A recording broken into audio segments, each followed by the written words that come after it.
Could you welcome Kel Duckhouse? Thank you very much. Boots out. In those shoes she danced to Marvin Gaye on a heady summer's evening. That coat he bought her to warm her casing. It had been the coldest winter on record.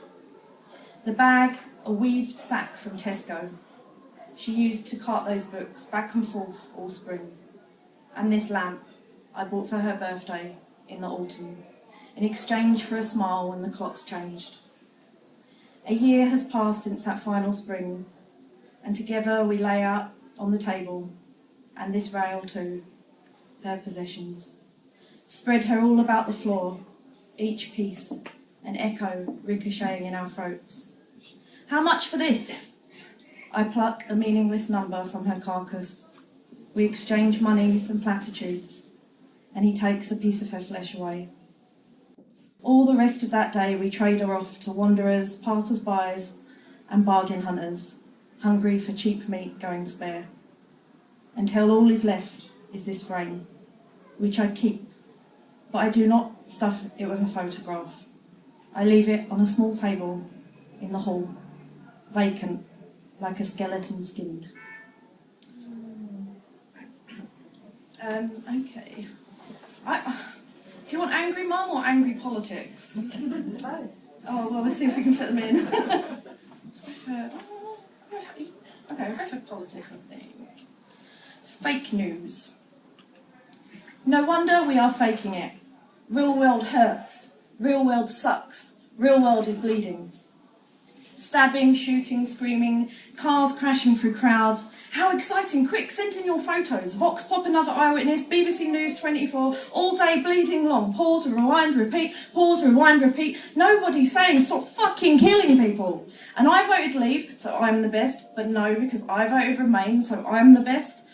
And we are strong and stable, but we're weak and wobbly too, and she won, but actually he won. And for Christ's sake, not another bloody election.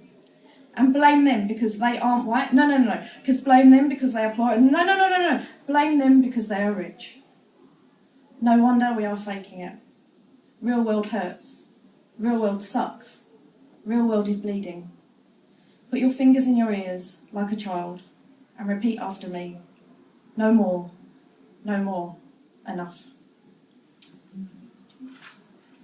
Enough. So much. Two short ones. Really short ones. First one's about being little, and the other one's about bipolar disorder, which is something I suffer with, so I'll just do one after the other. Glue sticks. There was a time when we used to play with PVC glue. I'd paint my hands in it, wait for it to dry, then peel off the delicate web with dried glue, and inspect the prints of my identity. Small, like a little paw, I could stare for hours at the print of me as I grew into its curves and navigated its mazes. Two people, one person split in half. Angry, happy, sad, irritated, all the time. No, it's not like that. It's like holding an anchor on a boat and a kite, both at the same time, trying not to sink, trying not to fly. So one more poem, and then I'm gonna. My book's actually part prose and part poetry, so I'm gonna read the first chapter of that. That's a poem. Oh, I can't find anything I need. Okay. Avocado. This is a bit lovey-dovey. The city was heavy on me that day as we lost ourselves in crowds of lovers, takers, bargain makers, fresh mint dancing through the alleys, coffee too, banana cake, last night's wine flooding my memory. I was a mess. But us, we were all stolen smiles and taken stares and hands brushing against each other's hips, me battling between a yes and a no. And then do you remember that kitchen shop where you said, here are the German knives and the saucepans, and then you pointed to a rattle of kettles, and I laughed. You loved telling me stuff. I grabbed an avocado cutter, said I wanted it. It was useful and clever and solid. But then I shoved it back, because no, I wanted a huge knife. I wanted to hack at my avocados until they were a green, slushy mess and get my hands dirty. But then you gave me that calm stare of yours, and offered me your hand to hold, and we scuttled out onto the lost lanes, the mess gone, the sunset sky licking bath and nectar beams. Okay, so this is the first chapter of my novel, which I've actually now finished, thank God, and delivered to agent, and hopefully it'll be eventually published.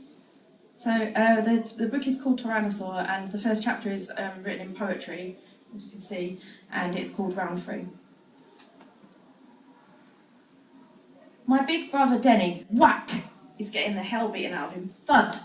If we don't sort it out quick, oof, he's a goner. The boxing hall is rammed with blokes, teeth bared, faces twisted. Me and Mum, we're the only girls here, and I don't mind, I sort of like it. Den takes every stab. Ooh, no, he doesn't. Den takes every punch, stands, does nothing. I get up, lean over the ropes. Come on, Denny, move it! My voice is lost in manly murmur. Sit down, Molly, Mum tugs my shirt. Some bloke bumps into me, spitting beer, flavoured words into the sweaty air. Finish him! I want to knock his block off, but ding, ding, ding, end of round 3. My old man crouches under the ropes in Denny's corner, rubs Denny's cheek, shouts something. Denny nods, spits in bucket, gets up lively. He's not just taking a beating. Round 4, it ain't much better.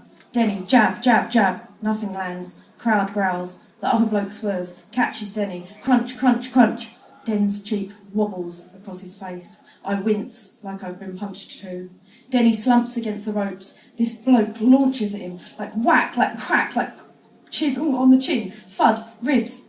Denny's gloves go to his face. Has he given up? Fight back, Denny, move. Mum looks away, her heels tap, tap, tap on the ground. Round 5. Denny smiles at me cheeky, winks through a swollen eye. What's he playing at? He should be half dead, but he's messing around. The bloke comes forward, slower this time for Denny, in his ribs, where he's weak, missed. Denny laughs, drums his glove on his head, showboating, daring him to try again. And then, like a beast, Denny unloads. 1, 2, 1, 2, a hook there, a body shot there, clawing it back, landing every punch. The bloke hangs on Denny's shoulder. His eyes roll, gum shield flashes. The ref pulls them apart. Denny pulls back, launches a solid shot from what feels like a mile away. And the bloke's body melts under him. No clowning around. He is done for. We roar, thump our fists in the air as he goes to the canvas. What a turnaround. What a bleeding legend. My brother up there. My Denny. 1, don't look at the bloke he's just floored. 2, he's chatting to the bookie. 3, the bloke's legs tremble. 4, Mum looks up. 5, lets out a sigh. 6, squeezes my hand. 7, I hold my breath. 8, 9, he's only gone and bleeding 1. The ref pulls Denny's arm into the air. My brother, the champ. My brother, the absolute legend. I wish I could be up in that ring too. But I can't, because girls ain't allowed.